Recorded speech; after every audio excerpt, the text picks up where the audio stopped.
এই জুলাই সনদটার কথা হচ্ছে যে এই সংবিধান অকার্যকর বা এই সংবিধানের মাধ্যমে ফ্যাসিবাদ রক্ষা করা যাচ্ছে না।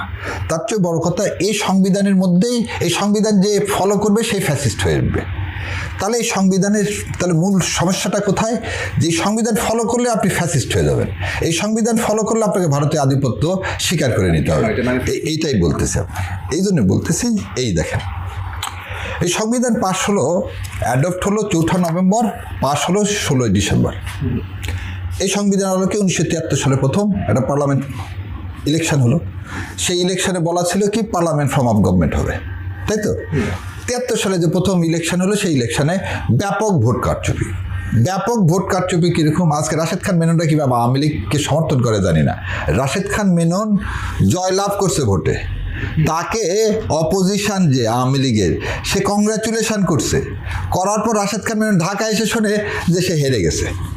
73 সালে কথা বলছি। মেজর জলিল 5 সিটে জয়লাভ করছে, জয়লাভ করে তাকে সবাই কংগ্রাচুলেশন করছে, ঢাকা আসছে, তারপর শুনে যে সে হেরে গেছে।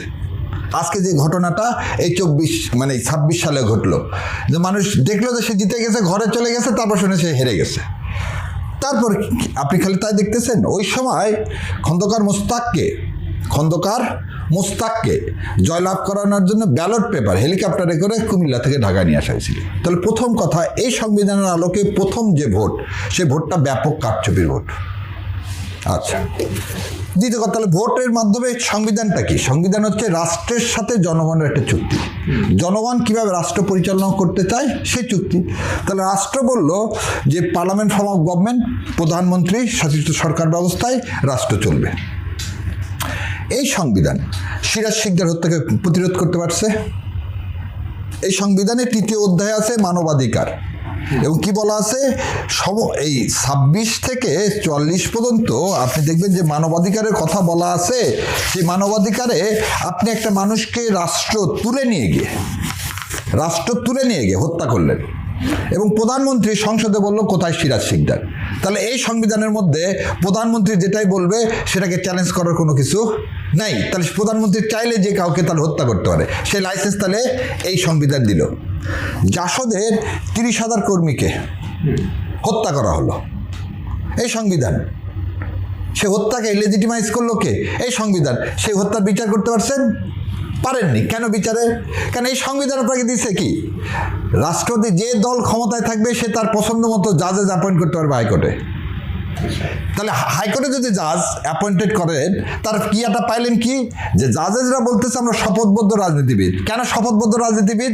জাজদের একটা শপথ নিতে হয়, কারণ যে দল তাকে নিয়োগ দিবে ওই শপথের বিরুদ্ধে রাজনীতিবিদ বলছে এই কারণে যে দল আমাকে নিয়োগ দিবে সেই দলের তো আমাকে অনুগত্য করতে হবে, নাহলে তো আমি থাকতে পারবো না। তাহলে এই সংবিধানে কি আছে? আচ্ছা, তাহলে গেল এই সংবিধান কি করলো? শেখ সাহেবের হত্যাকে প্রোটেক্ট করতে পারছে না। এই সংবিধান বাকশাল কায়েম করাইছে। এই 72-এর সংবিধান বাকশাল কায়েম। বাকশালটা কি? একদলীয় শাসন ব্যবস্থা, কোনো দল থাকবে না এখানে, বহুদলীয় গণতন্ত্র বন্ধ, সংবাদপত্রের স্বাধীনতা থাকবে না, কেউ সরকারে যে বসে আছে তার বিরুদ্ধে কেউ কথা বলতে পারবে না। এবং এই সংবিধান আর একটা জিনিস করে দিল বাকশালের মাধ্যমে, চাইলে যে কোনো গণতান্ত্রিক প্রতিষ্ঠানকে হত্যা করা যায়। চাইলে যে কোনো গণতান্ত্রিক প্রতিষ্ঠানকে হত্যা করা যায়। কিসের মাধ্যমে? এক্সিকিউটিভ অর্ডারের মাধ্যমে। এক্সিকিউটিভ অর্ডারের মাধ্যমে তো আপনি সমস্ত রাজনৈতিক দলকে কি করলেন? নিষিদ্ধ ঘোষণা করলেন। আপনি কি করলেন? রাতারাতি সমস্ত মানুষের কলকারখানাকে আপনি বলে দিলেন রাষ্ট্রায়ত্ত, কোনো টাকা না দিয়ে।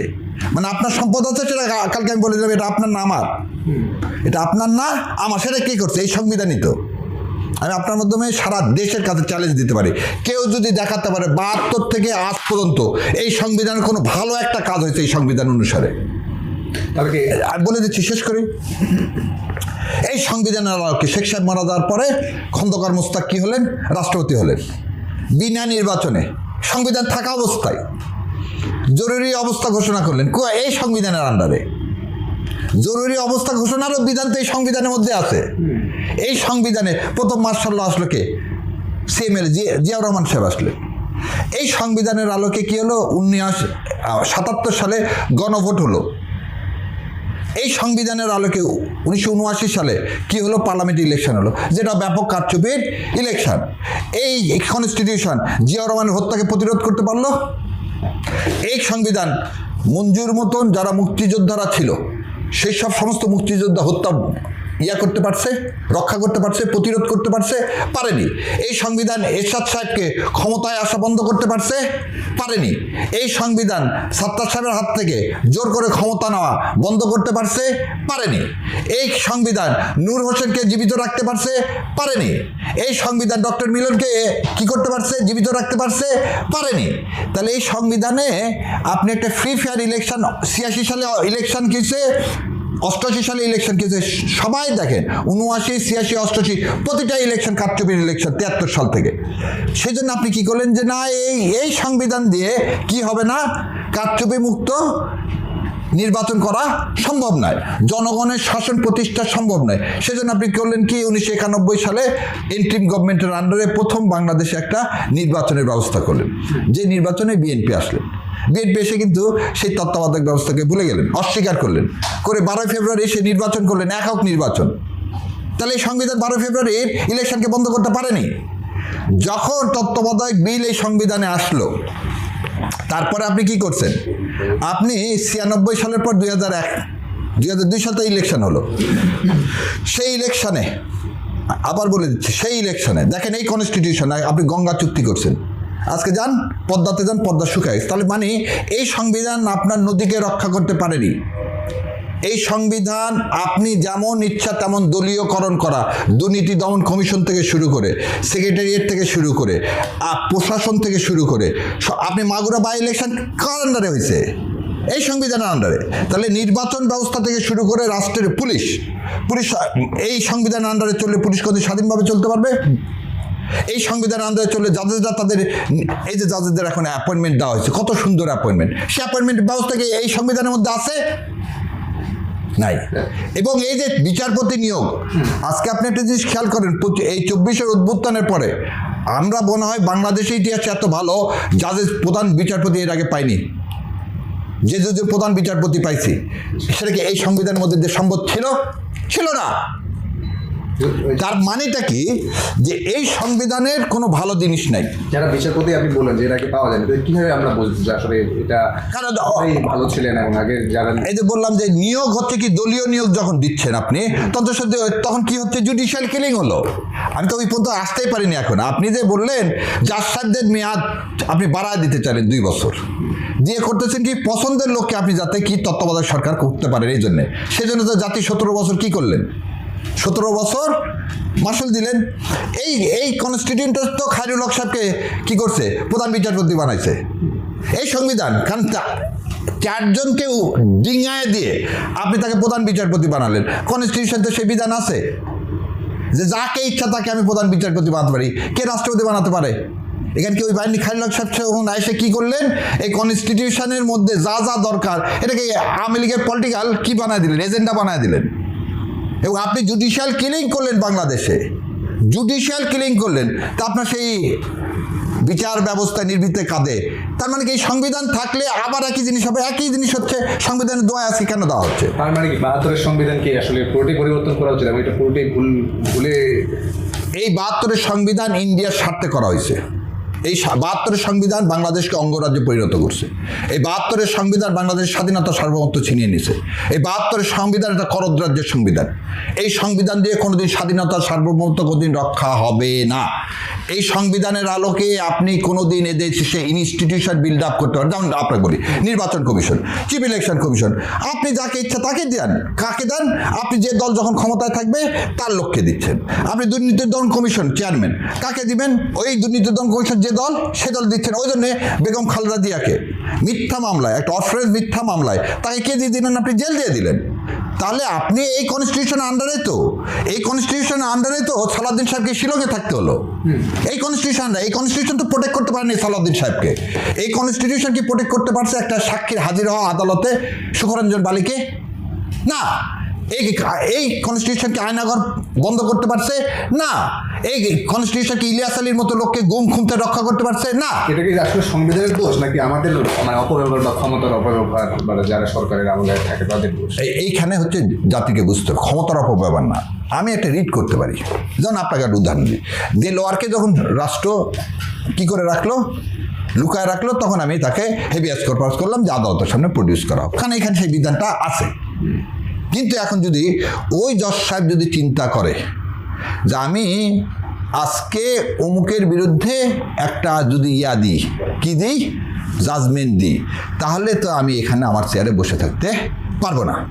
বা আপনার মধ্যে যদি এইটা লালসা থাকে, আবার বলতেছি লালসা থাকে, সংবিধানে বলা আছে যাকে ইচ্ছা তাকে অ্যাপিলেট ডিভিশন নিয়ে যাবে এবং যাকে ইচ্ছা তাকে কি করবে, চিফ জাস্টিস বানাবে। তাহলে জাজ সাহেবের প্রথম দিন থেকে কি হবে, ওই দলের গুণগান গাওয়া। গত 17 বছরে কেন, সেদিন আমি একটা জিনিস দেখে খুব অবাক হলাম। গণভবন না তো, বঙ্গভবনে একজন জাজ সাহেব তারেক জিয়ার সাথে হাত মিলাইছিলেন। ওই জজ সাহেব জাজমেন্ট দিয়েছিলেন যে তারেক সাহেবের কোনো যেন বক্তৃতা এবং বিচার, কোনো বক্তৃতা বাংলাদেশে প্রচার হতে না পারে। এই বিধানে এই কনস্টিটিউশন আছে।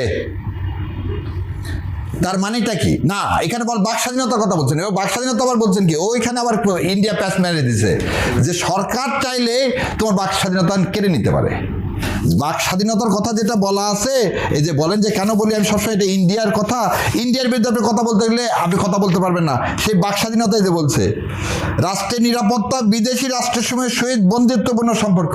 ওনারা বলছিলেন তারেক জিয়ার বক্তব্য তো রাষ্ট্রের নিরাপত্তার জন্য হুমকি স্বরূপ, অতএব তার বক্তব্য প্রচার করা যাবে না, তার বক্তব্য প্রচার করা যাবে না। তার মানেটা কি, এই কনস্টিটিউশনের মধ্যে আপনার সেই পরাধীনতার বীজ লুকায়িত আছে। এটাই অনুধাবন করার জন্যে আমরা বলছি দ্বিতীয় স্বাধীনতা। 71 সালে আমরা একটা মানচিত্র এবং ম্যাপ পাইছি, আর তারপরে এই কনস্টিটিউশন ইন্ডিয়া লিখে দিল কামাল সাহেবদের নামে। লিখে দেওয়ার পাঠ আমি বহুবার বলছি, ওই জায়গায় সেজন্য গেলাম না, খালি আমি চ্যালেঞ্জ দিয়ে বললাম এই কনস্টিটিউশনের একটা দিন দেখান তো গত 55 বছরে যে এই কনস্টিটিউশন মেনে বাংলাদেশের অমুক জিনিসটা ভালো হয়েছে। তত্ত্বাবধায়ক সরকার এই কনস্টিটিউশন আমাদের ছিল না, 3 দলীয় ঐক্য জোটের রূপরেখায় ছিল। তাহলে আপনি ইলেকশনের কোনো বিধান, সুষ্ঠু ইলেকশনের, এই কনস্টিটিউশন না। এই কনস্টিটিউশন আরও একটা জিনিস আছে জানেন, ক্ষমতায় যে যাবে তাকে আপনি নামানোর কোনো পথ নেই। তত্ত্বাবধায়ক সরকার যদি আপনি সরায় রাখেন, যে ক্ষমতায় থাকবে তার অধীনে কে, আপনাদের একটা কথা বলি, এরশাদ সাহেবকে ডিসিরা বলছিল স্যার আমি রিটার্নিং অফিসার, আপনি ভোট করেন, ডিক্লারেশন দিব আমি। ওরা মামলা করবে, মামলা করে এমপি সাহেব মারা যাবে, ওর কবরে দুর্ভাগ্য হাঁস জন্মে যাবে, কিন্তু মামলা কোনো দিন শেষ হবে না, আপনার 5 বছর শেষ। তার মানেটা কি, প্রশাসন তার এগেনস্টে কি বললো, আমাকে ঘুষ খাওয়ার লাইসেন্স দিয়ে দিতে হবে। শেখ হাসিনা তো তাই করলেন। রিটার্নিং অফিসাররা কে, শেখ হাসিনা না, সব ডিসিরা। সেই ডিসিরাই তো যেভাবে বলছে শেখ হাসিনা সেভাবে 3টা ভোট করছে। 13 সালের ভোট না, 8 সালের ভোট, 13 সালের ভোট, 18 সালের ভোট, 24 সালের ভোট, এই ডিসিরাই তো করছে, এই পুলিশ প্রশাসনই তো করছে। তো পুলিশ প্রশাসন আর এই ডিসিরা তাহলে কি, যে ক্ষমতায় আসবে তার তাবেদার হয়ে যাচ্ছে কার বিনিময়ে, এই কনস্টিটিউশনের বিনিময়ে। কারণ তাদের কোনো জবাবদিহিতা নাই, তাদের জবাবদিহিতা এক জায়গায়, ওই দলীয়করণ। এই কনস্টিটিউশন কিসের জন্ম দিছে, যেমন কোহিনুরের মতো এসপিকে জন্ম দিছে, ঠিক সেরকম আর কাকে জন্ম দিল, বেনজিরের মতো লোককে এই কনস্টিটিউশন জন্ম দিছে। আজকে এই কনস্টিটিউশন বলতেছেন, একবারও চিন্তা হয় না আপনার এই কনস্টিটিউশন আমাকে এই দেশ ছাড়া করছে। এই কনস্টিটিউশন আঁকড়ায় ধরে থাকতেছেন যে আমি অবাক হয়ে যাই। যে রাষ্ট্রপতি বলে আজকে প্রধানমন্ত্রী হয়তো ভুলে গেছেন তাকে কিভাবে এই রাষ্ট্রপতির খাম্বার কথা বলছিলেন। জানেন খাম্বার বেনিফিশিয়ারিকে জেমকন কাজী শাহেদ হচ্ছে এদেশে হচ্ছে খাম্বা তৈরি করে লক্ষ লক্ষ কোটি টাকা এদেশ থেকে পাচার করছে। আর এই দোষর হচ্ছে এই রাষ্ট্রপতি জনাব তারেক রহমানকে অপবাদ দেয় যে উনি খাম্বা তৈরি করছে। আরে খাম্বা তৈরি তো করছে জেমকন। পল্লী বিদ্যুৎ সমিতির যত খাম্বা তৈরি করা আগে তো ছিল কাঠের, সেটার থেকেই এই জেমকন নিয়ে আসলো যে না কি করা হবে, কোরিয়া থেকে এক ধরনের স্টেনলেস স্টিল নিয়ে আসা হবে। নিয়ে এসে কি করা হবে, পুড়িয়ে বাঁচাও এ বলে সে তখন করলেন কি সিমেন্টের তৈরি, এটা কিন্তু সব 96 সালের ঘটনা। এগুলো 96 সালে কোন সরকার ছিল? তারেক জিয়া ছিলেন না, আওয়ামী লীগ ছিলেন। এবং এই জেমকন হচ্ছে একচ্ছত্র ছিল এলজিডি এবং পল্লী বিদ্যুতে করে সে এই সমস্ত ইলেকট্রিক থাম্বাগুলো চেঞ্জ করলেন।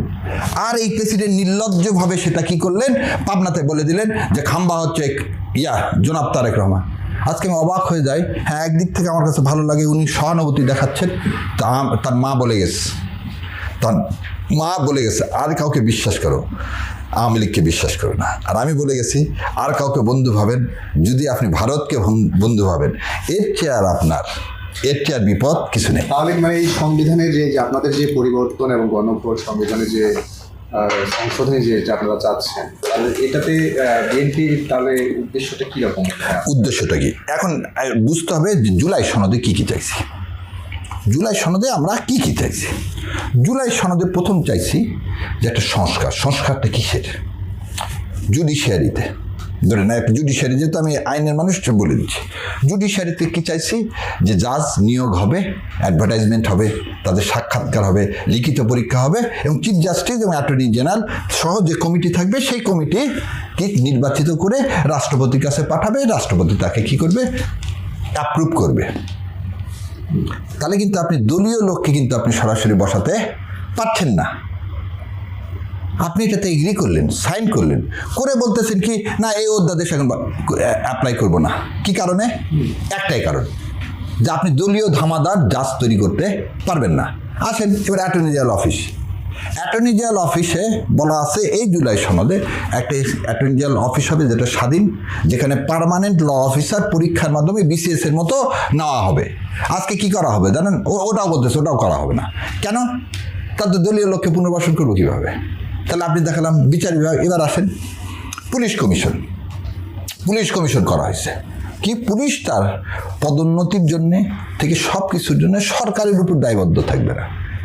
সরকারের উপরে স্বরাষ্ট্রমন্ত্রী চাইলেই যাকে ইচ্ছা তাকে ট্রান্সফার করতে পারবে না, যাকে ইচ্ছা তাকে প্রমোশন দিতে পারবে না, যাকে ইচ্ছা তাকে আইজি ডিআইজি বানাতে পারবে না, আইজি ডিআইজি বানাতে পারবে না। পুলিশ কমিশন হচ্ছে সেটা করবে, একটা ইন্ডিপেন্ডেন্ট কমিশন। সেখানে একজন জাজ সাহেব থাকবেন, সেখানে একটা কমিটি করে দেওয়া হয়েছে, একটা সার্চ কমিটি করে দেওয়া হয়েছে। এই কমিটিতে এই অর্ডিন্যান্স থাকলে তো আমি আমার পুলিশ তো আমার লোকজনকে কি, তাহলে তার বেঞ্জির তৈরি হবে না। তাহলে তার বেঞ্চ দেখেন আপনি একটা জিনিস, হারুন কিভাবে তৈরি হলো? হারুনের মাকে আসিয়া কার্বন রাষ্ট্রপতির হামিদ সাহেবের বন্ধু। তাহলে হারুনের কি একটা মাত্র হারুনের পরিচয় যে আমি রাষ্ট্রপতির ভাগনা, কে আমার গায়ে হাত দিবে? আমি যা বলবো তাই আইন। এটাই তো শেখ সাহেব শিখাই গেছে। অবৈধ রাষ্ট্রপতি, বাংলাদেশের প্রথম অবৈধ রাষ্ট্রপতি এটাই শিখাইছে যে যেখানে পাবা খালি লুটে পোটা খাও, আর তুমি দেখাবা আমার সাথে তোমার সম্পর্ক। কিশোরগঞ্জ ওই জন্য যা ইচ্ছা তাই করে গেছে, সারা দেশে যা ইচ্ছা ঘুম সব করে গেছে। বেনজিরের এত সম্পদ আসে কিভাবে? তাহলে দ্বিতীয় কাজটা কি? কারো সম্পদ আসতে গেলে কি অ্যান্টি কারাপশন কমিশনে আপনি একটা সার্চ কমিটি করে দিলেন, দিয়ে অ্যান্টি কারাপশন কমিশনের চেয়ারম্যান নিযুক্ত হবে, যে নিজে কি করবে ওই নিয়োগ হওয়ার আগে নিজের হিসাবগুলো দিবে। আজকে যতগুলো এমপি আসছে, এনাদের কথা ছিল যে তাদের সমস্ত সম্পদের হিসাব এখন দিবে, আবার 5 বছর পর্যন্ত চলে যাবে, তখন আবার তার হিসাবটা দিবে দুর্নীতি দমন কমিশনে। এবং দুর্নীতি দমন কমিশনে এদের সবার হিসাবগুলো কি করবে, নিজেরা সেটাকে পুনরীক্ষণ করবে। আপনি যে সৎযোগ্য লোককে প্রথমে আসে ওই দুর্নীতি দমন কমিশন থেকে পদত্যাগ করাতে বাধ্য করলেন কেন? কারণ সেই উত্তরটা এখন, কারণ আপনি দুর্নীতি দমন কমিশনের যে অর্ডিন্যান্সটা করা হয়েছে এই জুলাই সনদে দেওয়া হয়েছে, নিরপেক্ষ নির্দলীয় একটা স্বচ্ছ দুর্নীতি দমন কমিশন, সেটা তো আপনি করতে দিবেন না। তো ওইটা যদি আপনি করতে না দেন, তাহলে এই ডিসি এসপি থেকে শুরু করে কাস্টমস কর্মকর্তা থেকে শুরু করে যত কর্মকর্তা আছে, এই কর্মকর্তারা কীভাবে মানে কিভাবে তারা অ্যাকাউন্টেবিলিটি থাকবে? এই যেমন আমি দেখলাম যে স্বাস্থ্যমন্ত্রী হাসপাতালে চলে গেছে, স্বাস্থ্যমন্ত্রী হাসপাতালে যায় ডাক্তারের প্রেজেন্স আপনি কি ইনশিওর করতে পারবেন না? ওই কাজ আপনার না, আপনার কাজ কি ছিল? যে সরকারি হাসপাতালে যারা কাজ করবে তারা প্রাইভেট প্র্যাকটিস করতে পারবে না, যারা প্রাইভেট প্র্যাকটিস করবে তারা প্রাইভেট প্র্যাকটিস করবে। আপনি কাজ করছেন? আপনি করতে দিবেন না তো, কেন আপনি করবেন না? এটাই তো জুলাই সনদ। এটাই তো জুলাই সনদ। তার মানে কি, জুলাই সনদের পদে পদে পদে পদে দলীয়করণ, ফ্যাসিবাদের উৎপত্তি হয় কোথায়? দলীয়করণ থেকে, টপ টু বটম দুর্নীতির থেকে। তো সেইটাকে যাতে আমরা যদি প্রোটেক্ট করতে পারতাম, ভোটের অধিকারটা যদি নিশ্চিত করতে পারতাম, তাহলে কেউ তার কোনো ফ্যাসিবাদ জন্মাতে পারতো না। এই তো জুলাই। জুলাই তো কার জন্য? সবার আগে বাংলাদেশ বলতেছে যে সবার আগে বাংলাদেশের জন্য। তারপর কি বললাম, এই জুলাই কি বলছে? আমাদের স্বাধীনতা সার্বভৌমত্ব রক্ষা করার জন্য আমার ফরেন পলিসি দরকার।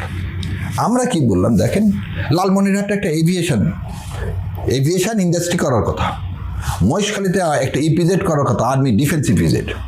আপনি তিস্তা ব্যারেজ দিবেন, আপনি পাংশাতে একটা ব্যারেজ দিবেন। ইন্ডিয়া বলতে তুমি ব্যারেজ দিতে পারবে না। ইন্ডিয়া আমার কথা শুনে কি ফারাক্কায় ব্যারেজ দিছে? ইন্ডিয়াকে আমার কথা শুনে ফারাক্কা ব্যারেজ দিছে? এই শোনে, এই যে 15ই আগস্ট যেদিন শেখ সাহেব মারা যায় সেদিন তো ফারাক্কা ব্যারেজ চালু হয়েছে। না, তাহলে এই যে জুলাই সনদ নিয়ে যে বিএনপি সরকার দলের পক্ষে যে যুক্তি, যে গণভোট অধ্যাদেশ এখন উঠানোর মতো তাদের মধ্যে সেটা সংবিধান অনুযায়ী নাই, যেহেতু গণভোট হয়ে গেছে, কিন্তু এদিকে তো আবার হ্যাঁ জয়যুক্ত হয়েছে। তো এই যে জটিলতা, এখন শেষ 12 তারিখের মধ্যে যদি আপনারা এটা 12 এপ্রিলের মধ্যে যদি এটা বাস্তবায়ন না হয়, তাহলে কিন্তু এটা বৈধতা থাকছে না। তো সেখান থেকে আপনার মানে কি করা উচিত আপনাদের? আমার কাছে কথা হচ্ছে, প্রথমে আপনি বলছেন গণভোটটা হচ্ছে গণরায়। গণভোটটা হচ্ছে গণরায় জিনিসটা কি? রায় মানে হচ্ছে মানুষ তার কি দিবেন, তার মতামতটা দিবেন। সেই মতামতটা কি, আমি কেমন রাষ্ট্র দেখতে চাই, আমি অমুককে রাষ্ট্রপতি দেখতে চাই কি চাই না, এটা হচ্ছে গণভোট। যেমন 77 সালে গণভোটটা কি ছিল, যে জিয়াউর রহমানকে সবাই রাষ্ট্রপতি হিসাবে চায় কিনা এবং তার যে নীতি কর্মসূচি সেটাকে সমর্থন করে কিনা। ওখানে 4টা কোশ্চেন ছিল, ওখানেও 4টা কোশ্চেন ছিল।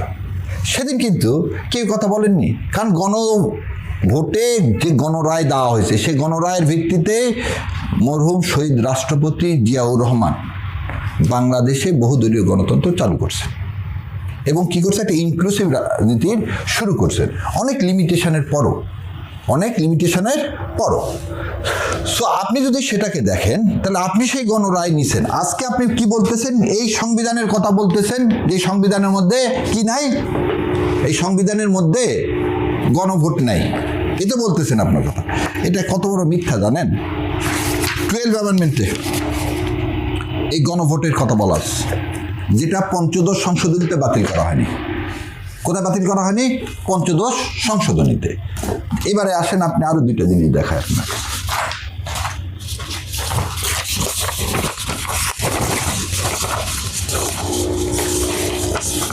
এটা কি বলা আছে? গণভোট আইন 1991 কে করছেন? বেগম খালেদা জিয়া, আপসীর নেত্রী বেগম খালেদা জিয়া তো করছেন। এই আইনটাকে এখনো বলবৎ, এই আইন আজ পর্যন্ত বাতিল করা হয়নি। এটাকে বলা হয় 15 অ্যামেন্ডমেন্টের জাজমেন্ট। আমরা পঞ্চদশ সংশোধনী বাতিলের যে চ্যালেঞ্জ করে যে রিট পিটিশন করছে, সেই রিট পিটিশনের নাম্বার হচ্ছে 12431 এবং তার মধ্যে আমি একজন বাদী। এই জাজমেন্ট কবে দিলেন? জাজমেন্টের তারিখটা দেখেন, 17/12/2022, 17/12/2024। কে দিচ্ছেন? ম্যাডাম জাস্টিস ফারা মাহবুব আর জাস্টিস দেবাশিস রয় চৌধুরী। এই জাজমেন্টের অপারেটিভ পার্টে সিতে দেখেন তো কি বলছে, রেফারেন্ডামের প্রভিশন বাতিল করাটা অবৈধ। সিতে দেখেন, রেফারেন্ডামের প্রভিশন যেটা পঞ্চদশ সংশোধনীতে বাতিল করছে সেটা অবৈধ। এবং যেটা এই জাজমেন্টে যেটা কি করছে, অবৈধ ঘোষণা করছে, সেটাকে চ্যালেঞ্জ করে কিন্তু কেউ কোনো অ্যাপেলেট ডিভিশনে যায়নি। অ্যাপেলেট ডিভিশনে ততটুকুই গেছে যেটা উনি কি করছেন, হাত দেননি। সো আপনি এই 3টা আইন দেখালাম, তাহলে গণভোটের প্রভিশন আছে। আজকে আপনি কিভাবে বলতেছেন গণভোটের প্রভিশন নাই? কিন্তু এখানে যদিও একটা আপনি যেহেতু বলছেন, এবং গণভোটের এই প্রচারণা কিন্তু বিএনপিও কিন্তু সমর্থন দিয়ে বলেছিলেন যে নির্বাচনের আগে, কিন্তু এখন এনারা তাই এই বিএনপি এখন বলছে যে গণভোটের বিষয়টা। এখন আপনাকে বলি, গণভোট একই দিনই করা হোক, এই প্রস্তাব কার ছিল? সালাউদ্দিন সাহেব মানে বিএনপির। এবং একদিন বলুক আর 10 দিন বলুক, জনাব তারেক রহমান তো গণভোটের হায়ের পক্ষে ভোট দিতে বলছেন। কেন হায়ের পক্ষে ভোট দিতে বলছেন? এখানে দুইটা জিনিস বোঝার আছে। তারা বলতেছেন আমরা যতটুকু আমাদের নির্বাচনী ইস্তেহার মানে তাদের যে 31 দফা, সেই 31 দফার মধ্যে ঢুকাইছি ততটুকু বাস্তবায়ন করব, তার বাইরে বাস্তবায়ন করব না। তাহলে আপনি তাহলে তো আপনার নির্বাচনী ইস্তেহার দিচ্ছেন, আপনি বলবেন যে আমার নির্বাচনী ইস্তেহারে যা যা আছে আমি সেটাই করব বাবা, ওই আমি যেটা নোট অফ ডিসেন্ট দেওয়া আছে যে জুলাই সনদ সেটা আমি করব না। অতএব আপনারা আমাদেরকে জয়যুক্ত করেন, আপনারা আমাদেরকে জয়যুক্ত করেন, করলে যেটা নোট অফ ডিসেন্ট ছাড়া যতটুকু আছে ততটুকু আমরা করে দিব। উনি কি এই কথা বলছেন ভোটের আগে? না, উনিও বরং জনগণকে বললেন যে যে জুলাই আদেশ, হ্যাঁ ভোটটা মানে কি জুলাই আদেশ, যে জুলাই আদেশের উপর ভিত্তি করে যে অর্ডিন্যান্সটা হলো, সে অর্ডিন্যান্সে কি ছিল, জুলাই আদেশের কি ছিল, জুলাই আদেশে কথা ছিল কি, এই তো 4টা কোশ্চেনের উপর ভোট হলো। তাহলে আপনি মেনেই নিছেন এই 4টা কোশ্চেন। 4টা কোশ্চেনের প্রথম কোশ্চেন কি ছিল? নির্বাচনকালীন তত্ত্বাবধায়ক সরকার, নির্বাচন কমিশন ও অন্যান্য সাংবিধানিক প্রতিষ্ঠান জুলাই সনদে বর্ণিত প্রক্রিয়ার আলোকে গঠন করা হবে। আপনি হাত দিলেন কেন? আপনি কেন সমস্ত জেলাতে প্রশাসক বসালেন? আপনি সমস্ত সিটি কর্পোরেশনে কেন প্রশাসক বসালেন? আপনি দুর্নীতি দমন কমিশনের সবাইকে সরালেন কেন? দ্বিতীয়টা কি ছিল? আগামী জাতীয় সংসদ হবে 2 কক্ষ বিশিষ্ট। জাতীয় সংসদ নির্বাচনে দলগুলোর প্রাপ্ত ভোটের অনুপাতে 100 সদস্য এটার উচ্চ কক্ষ গঠিত হইবে এবং সংবিধান সংশোধন করিতে হইলে উচ্চ কক্ষের সংখ্যাগরিষ্ঠ সদস্যের অনুমোদন দরকার হবে। তার মানে আপনি মেনে নিলেন যে কি আমার ওখানে আছে কি সংখ্যাগরিষ্ঠ সদস্য আর এখানে আছে সংখ্যাগরিষ্ঠ ভোট। আপনি বললেন যে হা ভোট দিয়ে তুমি হা ভোট যদি জয়লাভ করে তাহলে আমি আমার দলের যেটা বলছি সংখ্যাগরিষ্ঠ সদস্য সেটা না, আমি সংখ্যাগরিষ্ঠ ভোটের মাধ্যমে আমি কি করব, একটা আপার কক্ষ করব। হা ভোটতে চাওয়া মানেটা কি, এটাই তো আপনি মেনে নিলেন। তাহলে নোট অফ ডিসেন্টটা আপনি কি করে দিলেন, এক সাইডে সরাই দিলেন, যে যদি না জয়যুক্ত হয় তাহলে আমি যেভাবে আছে ইস্তেহার সেভাবে করব মেজরিটি পার্টি হিসাবে, আর যদি হা জয়যুক্ত হয় তাহলে এখানে যেভাবে আছে সেভাবে করব। তারপরটা কি বলছেন? 30টি প্রস্তাব জাতীয় জুলাই সনদে ঐক্যমত হয়েছে, সেগুলোর বাস্তবায়ন আগামী সংসদ নির্বাচনে বিজয়ী দলগুলো বাধ্য থাকবে। চতুর্থ কি? জুলাই জাতীয় সনদে বর্ণিত অপরাপর সংস্কার রাজনৈতিক দল প্রতিশ্রুতি অনুযায়ী বাস্তবায়ন করা হবে। তাহলে আপনি আজকে বলতেছেন কি, এই মানে গতকালকে যে মিটিং হলো সেই মিটিংয়ে কি বলছেন জানেন? মিটিংয়ে বলছেন 12টা অর্ডিন্যান্স ফ্রাস্ট্রেটেড, 3টা অর্ডিন্যান্স বাতিল, 13টা অর্ডিন্যান্স আমি পর্যালোচনা করব, 74টা পাশ করব, আর 31টা সংশোধন সাপেক্ষে পার্লামেন্টে উপস্থাপন করব। আপনাকে এই ক্ষমতা কে দিছে? কনস্টিটিউয়েন্ট পাওয়ার, একটা জিনিস মনে রাখেন, সংবিধান অনুযায়ী পার্লামেন্ট পরিচালিত হয়, সংবিধানে কনস্টিটিউয়েন্ট পাওয়ার দেওয়া নাই। কনস্টিটিউয়েন্ট পাওয়ার মানে সার্বভৌম ক্ষমতা, সেই সার্বভৌম ক্ষমতা হচ্ছে আমার আপনার। আমরা কতটুকু দিছি বিএনপিকে? বিএনপি যতটুকু তার ইশতেহারে লেখা আছে, আবার বলে দিচ্ছি, আমি বিএনপিকে অতটুকুই দিছি যতটুকু তার ইশতেহারে লেখা আছে। ইশতেহারের বাইরে যে সে কোনো কাজ করতে পারবে না। তার ইশতেহারের বাইরে এবারে ভোটে আরেকটা ভোট ছিল কি? জুলাই সনদ। আমি জুলাই সনদে ভোট দিয়ে বলে দিলাম তোমার ইশতেহারে যা আছে থাকুক, জুলাই সনদ যা আছে সেটা সেই অনুযায়ী তুমি বাস্তবায়ন করবা। তাহলে তুমি সার্বভৌম ক্ষমতাকে, কারণ এখানে এই কথাটা কেন বললাম, সংবিধানের আমাদের 142 আর ইন্ডিয়ান সংবিধানের ইয়ার মধ্যে একটু পার্থক্য আছে। পার্থক্যটা হচ্ছে আমাদের 142-এ বলছে এই সংবিধানে যাহা বলা আছে তাহা সত্ত্বেও সংসদের আইন দ্বারা এই সংবিধানের কোনো বিধান সংযোজন পরিবর্তন প্রতিস্থাপন রহিত দ্বারা সংশোধিত হইতে পারিবে, তবে শর্ত থাকে। যে শর্ত দিয়ে আবার বলে দিছে কি, যে কি কি আপনি করতে পারবেন আর কি কি পারবেন না।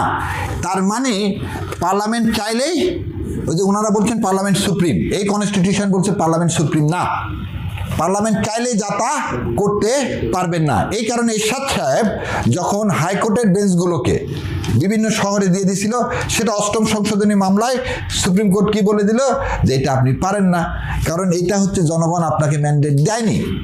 কারণ এই কনস্টিটিউশনের আন্ডারে আপনি কি স্ট্রাকচার চেঞ্জ করতে পারবেন না। আমরা জুলাই সনদে যা বলছি, আমরা একটা নতুন স্ট্রাকচার দিচ্ছি। তো এই সংবিধানের আলোকে ওনারা যে বলতে আমরা হুবহু যা আছে জুলাই সনদে পাস করবো, কিভাবে? এই কনস্টিটিউশন স্ট্রাকচার তো চেঞ্জ হয়ে যাচ্ছে। তাহলে আমি জানি না, আমি একটা 6 ফুট 4 ইঞ্চি মানুষ, আমার যদি হাত পা কেটে ফেলে দেন, আমি বাঁচবো? বাঁচবো না। কষ্ট হয়ে যাবে। কেন বললাম যে আমাকে যদি অপারেশন করা হয় সেটা আলাদা কথা, আমি বলছি কেটে ফেলে দেওয়া হলো, আপনি একটা মানুষ আসলেন দা দিয়ে আমাকে কেটে ফেলে, তাহলে তো রক্তক্ষরণে আমি মারা যাবো। এই জাতিটা এই রক্তক্ষরণ হচ্ছে এই সংবিধানের জন্য। আমরা সেজন্য বলছি না, এটাকে ভালো মতো অপারেশন করে যা হাত পা আছে কেটে ফেলে দিছে, ওগুলো না আবার আমরা ইমপিউট করি। ইমপিউট করা মানে হচ্ছে সেগুলো সংযোজন করি। মানুষের অপারেশন করেন কি জন্যে? রোগবালা দূর করার জন্য। তো আমরা সেটা চাইছি। এখন যদি না হয় সামনে পরবর্তীতে, তখন তাহলে কি মানে আপনারা কি করবেন বা সংসদ আমরা কি করব সেটা না, এই জাতি স্লোগান দিয়ে দিছে, হাদি হাদি মরে, ওই যে বলছে না মরিয়ায় প্রমাণ করলে সে মরেনি, হাদি এই বিপ্লবকে তার জীবন দিয়ে বাঁচায় দিয়ে সেদিন সে স্লোগান দিয়ে গেছে এই সংসদের সামনে, কি আজাদি না গোলামি। আমরা আজাদি চাই। যদি এই সরকার না করে, কারণ এই সরকার একটু সমস্যা আছে। সমস্যা হচ্ছে এই সরকারকে এই অ্যাবসলিউট মেজরিটি দেওয়ার পিছনে একটা গোপন চুক্তি আছে। যে আমি বলছিলাম তখন আমার বিরুদ্ধে ডিসেন্ট লেখছিল, না কোনো যুক্তি নাই।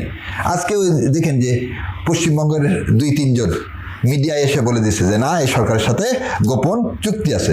সেই চুক্তির একটা চুক্তিটা কি, যেমন আপনাকে বলি, প্রথম আমি বলছিলাম যে আনন্দবাজার পত্রিকার রিপোর্ট সম্পর্কে কেন বিএনপি একটা টু শব্দ করলেন না, কেন মাননীয় প্রধানমন্ত্রী আজ পর্যন্ত ক্লিয়ার করলেন না যে আমার ফিরে আসাটা আমার হাতের উপর না, কেন একটা রাষ্ট্রীয় অন্য রাষ্ট্র কেন একটা দলের সাথে সম্পর্ক করতে চায়, দেশের সাথে না। যেমন আপনি কি বলছেন, নরেন্দ্র মোদী কি বলছে, বাংলাদেশ জাতীয়তাবাদী দল যদি ক্ষমতা আসে ভারত খুব happy to rebuild the relation. তাহলে আপনি একটা দলকে কিন্তু বেছে নিচ্ছেন। জয়শঙ্কর বাবু এসে কোনো দলের সাথে বসেননি, উনি এটা রাষ্ট্রীয় সফরে আসছেন। একটা দেশে যখন আসছেন আপনি, অন্য কোনো দেশ তো আপনি আসছেন পাকিস্তানের জন্য আসছেন, তো সমস্ত দলের সাথে বসছেন, উনি তো কারোর সাথে বসেননি। এবং সেই মিটিংয়ে কী আলোচনা হচ্ছে সেটা আমরা জানি না। তাহলে আজকে যে কথাগুলো বলা হচ্ছে সেই কথাগুলো কি, জুলাই সনদ বাস্তবায়ন করবেন না, আওয়ামী লীগের পুনর্বাসন করবেন, যে 4টা প্রকল্প বাংলাদেশের স্বাধীনতা সার্বভৌমত্বর জন্য দরকার সেগুলো করবেন না, এই চুক্তি দিয়েই তো আসছেন। আমি আপনাকে একটা জিনিস বলি, সবার সামনে বলছি, বিএনপি ভাইয়ের অনেক সময় আমাকে মন খারাপ করে। শোনেন, আজকে যদি জুলাই সনদ বাস্তবায়ন হয়, আমার লালমনিরহাটের প্রজেক্ট, আমার বীরেশ্বরায় প্রজেক্ট, আমার তিস্তা ব্যারেজ যদি হয়, সর্বপ্রথম বলে দিচ্ছি বিএনপিকে সমর্থন দেওয়ার জন্য রাস্তায় আমি প্রথম থেকে দাঁড়ায় থাকবো এবং এই প্রধানমন্ত্রীর হাতকে শক্তিশালী করার জন্য যা করা লাগে তাই করবো। আর যদি তা না করেন, এই জন্য বলে দিলাম যে জুলাই সনদ বাস্তবায়ন না করলে জনগণ আপনাকে ফেলে দিবে, কারণ আমরা এবার আজাদি। আমরা এবার, আর যদি আপনি না করেন, মানে আপনি যদি জুলাই সনদ বাস্তবায়ন করেন তাহলে আপনাকে ইন্ডিয়া ফেলে দেবে। তাহলে জুলাই সনদ বাস্তবায়ন না করলে জনগণ ফেলে দিবে, নতুন করে আন্দোলনের আবারও আপনারা। এছাড়া তো রাস্তা। আর এই শুনেন, এই জুলাই আমার কাছে সেদিন আসছিল 32টা ছেলে, 32টা ছেলের গায়ের মধ্যে এখনো গুলি আছে, এখন তো রক্তের দাগ শুকায়নি। ইউনূস সাহেব যে বেইমানিটা করে গেলেন, ইউনূস সাহেব কি বলছিলেন প্রথম দিন 8 তারিখের ভাষণে? আমি 3টা এজেন্ডা নিয়ে আসছি। কি এজেন্ডা? সংস্কার, তাই না? বিচার, নির্বাচন। তিনি সংস্কারটা কি করলেন? এই যে 1.5 বছর দিয়ে আপনাদের ইউনিট সরকার ছিল এবং এখানে কিন্তু আপনাদের অনেক ম্যান্ডেট লোকজন ছিলেন বিভিন্ন জায়গায়, কিন্তু আসলে কি জুলাই, আপনারা কি জুলাই সনদের এই যে মূল্যটা, এটা কি মানে জুলাই যে আন্দোলনে যারা ছিলেন তাদের কি ঠিকমতো মূল্যায়ন করা হয়েছে? শুনে, জুলাইকে খালি মূল্যায়ন করা হয়নি না, জুলাইকে যদি মূল্যায়ন করা হতো তাহলে হাদিকে জীবন দিতে হতো না, এবং জুলাইকে যদি মূল্যায়ন সঠিকভাবে করা হতো তাহলে আজকে অবস্থা হতো না। আমি সবসময় যেমন বলে এসেছিলাম, আগে গণভোটের উপর ভিত্তি করে সংস্কার পর নির্বাচন। আপনি একটা নতুন সংবিধানের আন্ডারে নির্বাচন হবে, তাহলে আজকে এই অবস্থা তো হয় না। আপনি বিএনপি প্রথম দিনে কি বলছিলেন? নির্বাচন দেন।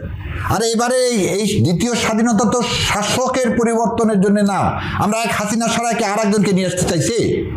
আজকে 1 মাসের বিল্ড আপটা কি? আজকে আপনি সংসদ দেখেন গত 2 দিন প্রশ্ন উত্তর পড়বে কি? ওই একই প্রশ্ন উত্তর, যে খাল বিল নালা এগুলো। আপনি কি জানেন যে 12 তারিখের পর আর আওয়ামী লীগের স্থগিতাদেশের যে আদেশ, সে আদেশ আর থাকবে না? এই 12 তারিখের মধ্যে যদি বিএনপি কোনো এক্সিকিউটিভ অর্ডার না দেয়, কারণ কোর্টের যেহেতু কোনো অর্ডার নাই, তাহলে 12 তারিখের পর তো আর আওয়ামী লীগ কার্যক্রম চালাতে কোনো অসুবিধা নাই। আমি এর চেয়ে জনগুরুত্বপূর্ণ কিছু হতে পারে? একটা লোককে তো দেখলাম না লালমনিরহাট এভিয়েশন প্রকল্প নিয়ে কথা বলতে, একটা লোক তো বললো না কবে থেকে আমার তিস্তা ব্যারেজ চালু হবে, একটা লোককে তো দেখলাম না পাংশা কবে থেকে চালু হবে, একটা লোককে তো দেখলাম না ধন্যবাদ জ্ঞাপন করলেন যে 900 একর জমি ইন্ডিয়ার কাছ থেকে বাতিল করছে, সেজন্য ধন্যবাদ, ওখানে কবে থেকে ডিফেন্স ইপিজেড হবে। একটা লোককে তো দেখলাম না আদানির বিদ্যুৎ চুক্তি বাতিলের কথা বলতে। আপনার কাছে কোনো গুরুত্বপূর্ণ কি আমার কাছে স্টেডিয়াম হবে কিনা? তোকে সেজন্য পাঠায়নি এবারে মানুষ পাঠাইছে একটা নতুন স্বাধীনতাটা, নতুন সূর্য দেখার জন্যে। তুমি ওখানে যা বলছো আমার ওখানে ব্রিজ হবে কিনা, কালভার্ট হবে কিনা, মানে আবার সেই একই থাকে।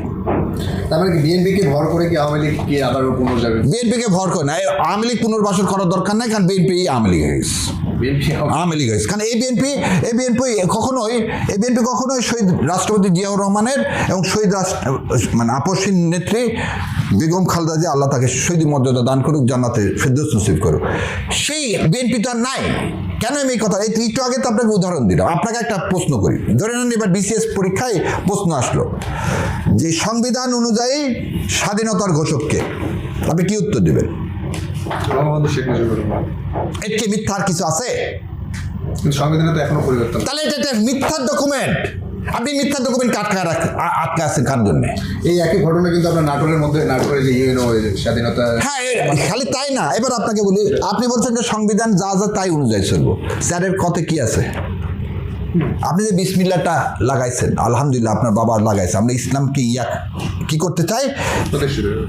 প্রতিষ্ঠিত। ইসলামই তো 91% মানুষের দেশে। আপনার কত বড় দুঃসাহস, আপনি কিভাবে ধর্ম নিরপেক্ষতা ঢুকাইছিলেন? এবার আপনার কাছে 4-এর কথায় কি বলা আছে? জাতির পিতা। আপনার জাতির পিতা কি ইব্রাহিম আলাইহিস সালাম না কে আপনার জাতির পিতা?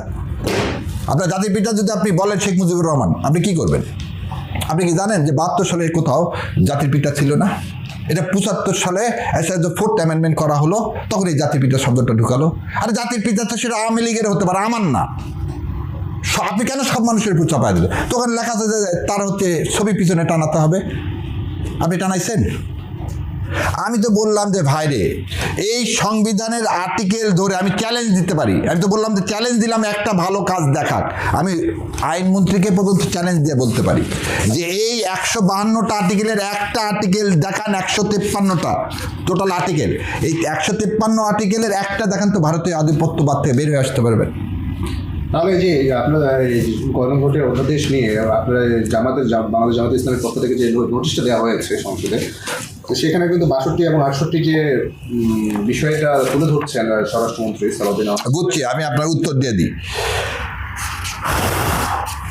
প্রথম জিনিস, অনেকেই বলতেছেন যে স্বরাষ্ট্রমন্ত্রী কেন সব বিষয়ে প্রশ্ন উত্তর দিবেন, বলতেছে না এখানে আইনমন্ত্রী তো আছেন।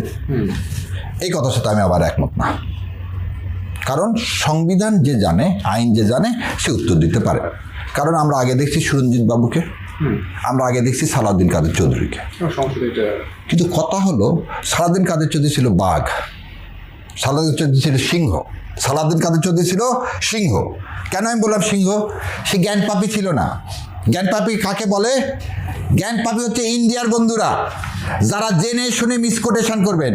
আমিরে জামাতের দরখাস্তটা 100 না 101% সঠিক। আমি চ্যালেঞ্জ করে বললাম যে কেউ যদি প্রমাণ করতে পারে যে ওনার দরখাস্তটা ঠিক না, আমি কানে নাকে খত দিব। কেন বললাম এই কথা? আপনি দেখেন এখানে কি লেখা আছে, জনগুরুত্ব বিষয় মুলতবির প্রস্তাব, আর 68-র উপরে কি লেখা আছে, জরুরি জনগুরুত্বপূর্ণ বিষয় সম্পর্কে সংক্ষিপ্ত আলোচনা। এই দুটা তো প্রথমেই বলছেন উনি। কে বলছিলেন? ওর নাম কি? আল্লাহ সালাউদ্দিন সাহেব। যেহেতু জরুরি শব্দটা লেখা আছে সাবজেক্টে, সেটা এটা 68 হবে, তাই তো? এবার আপনি দেখেন তো 61-র মধ্যে ভিতরে কি লেখা আছে? এই নীতিসমূহের সাপেক্ষে স্পিকারের সম্মতি লইয়া সাম্প্রতিক ও জরুরি আবার জোরে পড়েন, সাম্প্রতিক ও জরুরি জনগুরুত্বপূর্ণ। জরুরি জনগুরুত্বপূর্ণ 62-র মধ্যে আছে। তাহলে উনি এই দুটো হেডলাইন দেখায় বলে দিলেন না এটা কি হবে না, 62 হবে না, এটা 68 হবে। 68-র পরেরটুকু দেখেন তো কি লেখা আছে, 5 জন সদস্যের স্বাক্ষরযুক্ত। এইটা এই জরুরি গণপূর্ত হচ্ছে তেল না থাকা। আর এটা বলছে কি, শব্দটা কি দেখেন, সাম্প্রতিক ও জরুরি জনগুরুত্বপূর্ণ। তো সাম্প্রতিক ও জরুরি জুলাইয়ের অধিবেশন, আপনি এই অধিবেশনে ঠিকমতো ডাকলেন না। আপনি অধিবেশন তো জুলাই অর্ডার অনুযায়ী ডাকলেন না, অর্ডারের 10 অনুযায়ী কি ডাকলেন না। সেজন্য এই অধিবেশনকে তো মুলতবি করে আবার ইনলাইনে আনতে হবে।